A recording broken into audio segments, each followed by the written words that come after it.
Oh, hello! I'm glad you came by today. I was just getting ready to make some frozen banana here. But since you're here, I think I'm going to switch gears here a little bit because I do have just a little bit of frozen banana left. And I'm going to make a nice peanut butter banana milkshake instead. And then next time we'll delve into making a few frozen bananas that you can either nibble on or utilize in some of your drinks like milkshakes or smoothies. But first, before I get my hands too messy, I am also an author, and I have written some children's stories, including this one. This one is Floam the Gnome Counts to 12, and it is currently available on Amazon. So in this particular story, Floam goes on an adventure with some of his friends, and here 5 busy bees buzzing in their hive give 5 pots of honey to the gnome's food drive. So pretty timely, considering that we are also talking about food here in the kitchen. So this is a pretty cool story. I think the wording is for first, second graders, but of course gnome lovers of all ages would probably enjoy this one. So this is Floam the Gnome Counts to 12, available on Amazon. And now for our delicious treat. So I am going to get us started with a cup of ice cream that I just happen to be allowing to get thawed out just a bit so that it is more manageable than just pulling it directly out of the freezer. So I let it sit for just about 2 minutes there, and now it's a lot more pliable, if you will. So I'm going to get started with a cup of ice cream. You don't want to let it sit too long though, because otherwise it's going to get too soft. And milkshakes I like to have nice and thick and creamy.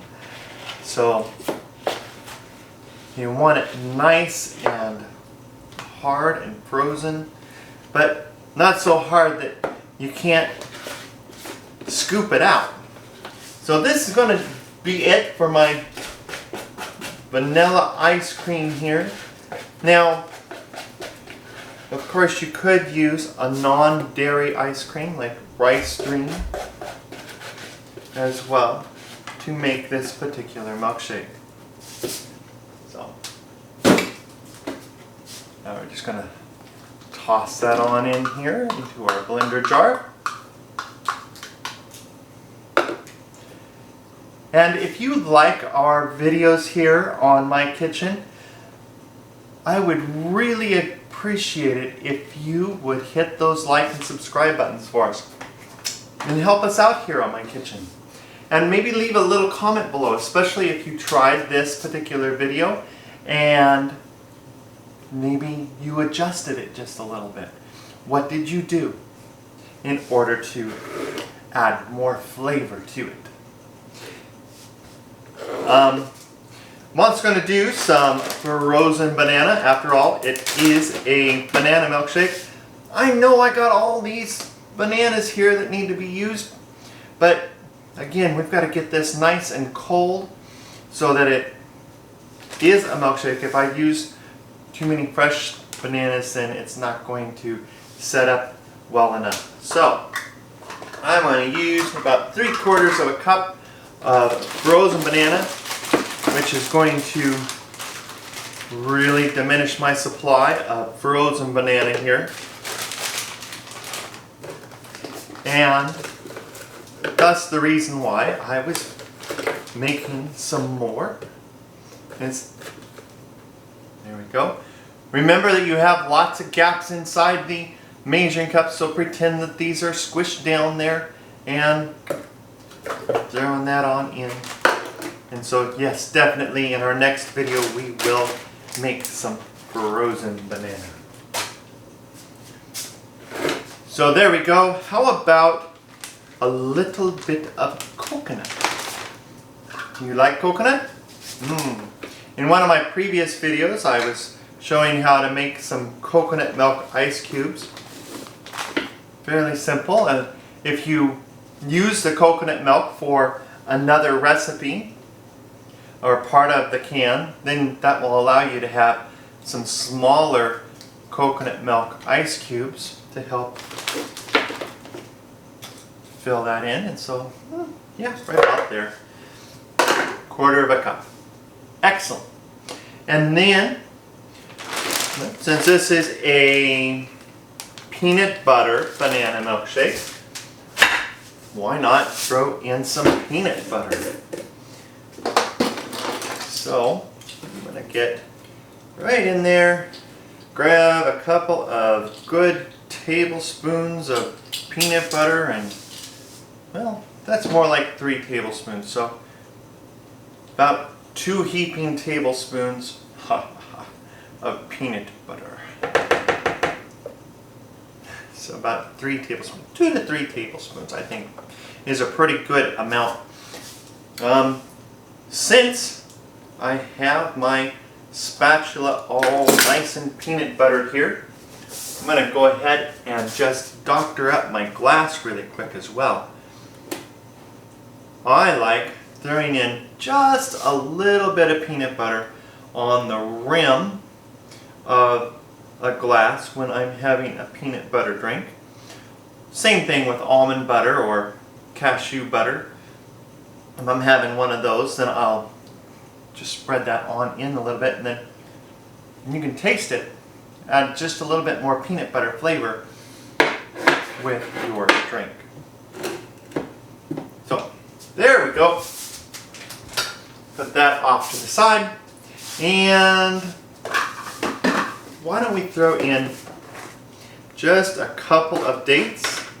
These are pitted dates, but it's still a good idea just to make sure that the pits come out.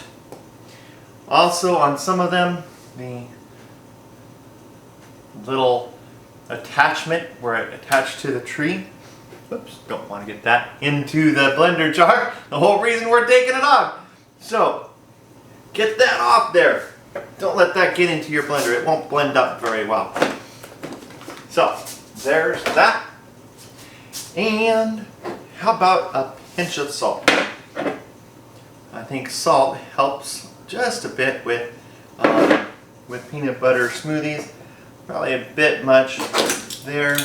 What about, I think about 1/8 of a teaspoon. So if I was to measure that, that's more like a 1/16 there. So maybe I did have an okay amount.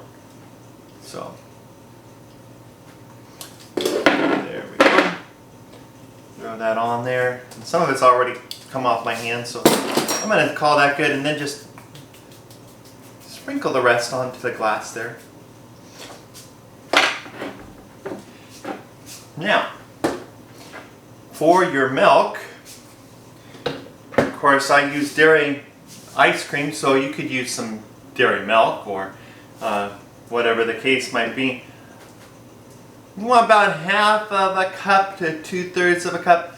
I'm going to start with about 1/2 cup and just see where that gets us. If that's thick enough, then I won't add any more. If it's too thick, then I'm definitely going to add some more milk in order to thin it out a bit. So this is something you just kind of have to play with, and that all will continue to vary depending upon the firmness of your ice cream.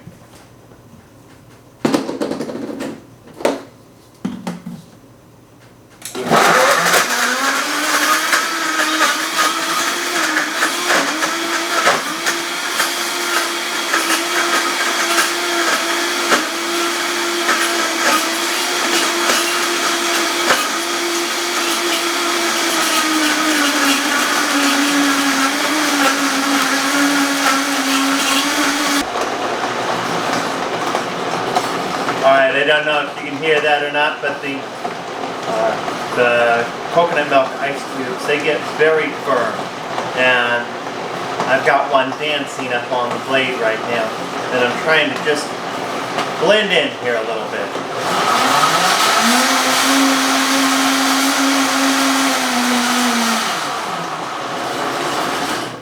Ah, that sounds better. And you'll probably notice too that I did use the full 2/3 of a cup of milk. So we are going to bring that off of our blender jar and just give it a quick taste test. After all, what's the point of making something in the kitchen if you're not going to taste it, right? And enjoy it. Unless, of course, you're making it for somebody else. In which case, that's a good thing to do too. So, alright. Well, I think that tastes pretty good. And my daughter's over here going, yeah, I want it, I want it. Very good. So, here we go. She's helping me out on the video camera. Ooh, that looks very, very nice. Now, last time I filled this up just a little too much. I'm going to take out just a little bit. Of course, the way to do that, the only way to do that, and the best way, of course, is to just sip a little bit off. So, there's that banana milkshake. So, if you are serving this for people, or you're just wanting it for a special occasion, then you can just cut off a couple of pieces of banana as well, and just maybe, well, maybe that's not going to work as well as I thought it was, but definitely, how about a little bit of Cool Whip?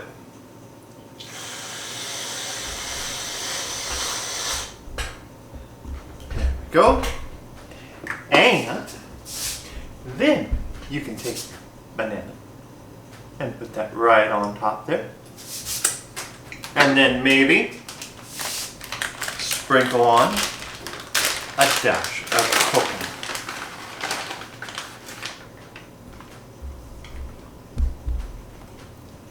Dun dun dun. And there you have it. A peanut butter banana milkshake. Well, I do hope that you like this video. Please, once again, hit those like and subscribe buttons for us. And I hope to see you again in my kitchen very soon. Thank you for coming. Bye-bye.